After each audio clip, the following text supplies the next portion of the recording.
Hey guys, another unifying conversation, and it's something that a lot of times we don't talk about. I think it's more just assumed, but I really want to cover it today, and that is there's something called Unitarian Universalism. I don't know if you know this, but in Vermont, Universalism, which is the teaching that all roads lead to heaven, there is no hell. It's very predominant in our state. As a matter of fact, Vermont, the number one religion and number one denomination in the state is Universalism, and the number one denomination is Unitarian Universalism. You may not know that. And it's kind of in our backyard. And I think it's important that we kind of draw the line of where we stand there. The Bible's real clear. Jesus said this himself in John 14, I am the way, the truth, and the life. No man comes to the Father except through me. And so it's real clear from Scripture that Jesus is the only way. Jesus is it. And Universalism says, well, there's all the ways. And it's depending on your preference or the direction you want to go.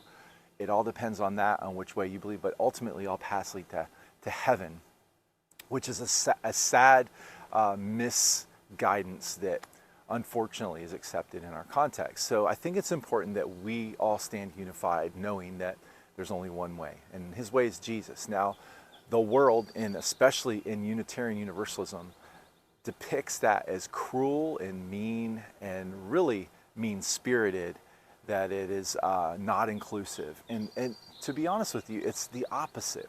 If anything, it's God showing his love to people, saying, you know what, you have a choice to make.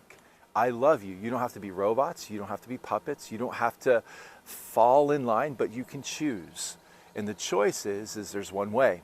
And his way was provided through my son, Jesus. And you know the whole gospel. I have prayed and shared and communicated that countless times in our church.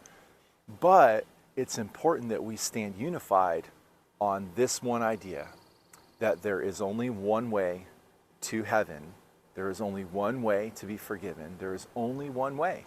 And yes, it is very narrow. And Jesus himself said that this way is narrow. And there's a broad road that leads to destruction, and there's a narrow road that leads to eternity. And that narrow road is Jesus. So I hope this helps clarify. And here's what I'd like to do in our conversations around this, around the staff meeting coming up. I'd like to talk about this a little bit. Maybe you could share a story of someone you know who lives in that space. And I think it's important that we lovingly recognize it and even lovingly correct it. I think what we can do is we can look upon that theological slant and that theological bend and be judgmental. We can even be mean about it. I know for me, I kind of shake my head not understanding it. But the truth is, it's important that we lovingly look at it and that we lovingly correct it and that we lovingly stay unified in the way. And that is the way of Jesus. So, conversation, let's talk about that. Let's talk about people we know, how we can address it, and how we don't have to be mean. I love you guys. Thanks for tuning in. I hope these are helpful, and look for more coming your way.